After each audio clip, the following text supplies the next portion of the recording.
अस्सलामुअलैकुम। एक साहब ने बड़े शौक से लाखों रुपए खर्च करके एक शानदार खूबसूरत स्विमिंग पूल बनवाया।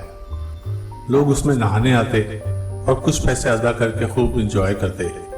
स्विमिंग पूल भरा रहता, शाम को लोग चले जाते।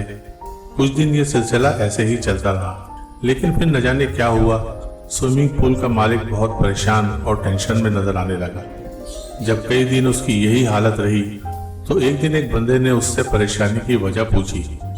स्विमिंग पूल के मालिक ने बताया, बात यह है कि मैं रोजाना स्विमिंग पूल में नाप कर 500 लीटर के निशान तक पानी भरता हूँ। लोगों के जाने के बाद पानी चेक करता हूँ तो वो 600 लीटर के निशान पर होता है, यानी 100 लीटर पानी खुद ब खुद बढ़ जाता है। बस यही टेंशन है कि ऐसा कैसे हो जाता है। सवाल पूछने वाला भी हैरत में पड़ गया कि ऐसा कैसे हो सकता है। अगर आपको इसकी वजह मालूम है तो कमेंट में जरूर बताएं। वीडियोस पसंद आती हैं तो इसको लाइक, शेयर और सब्सक्राइब करें। बहुत शुक्रिया।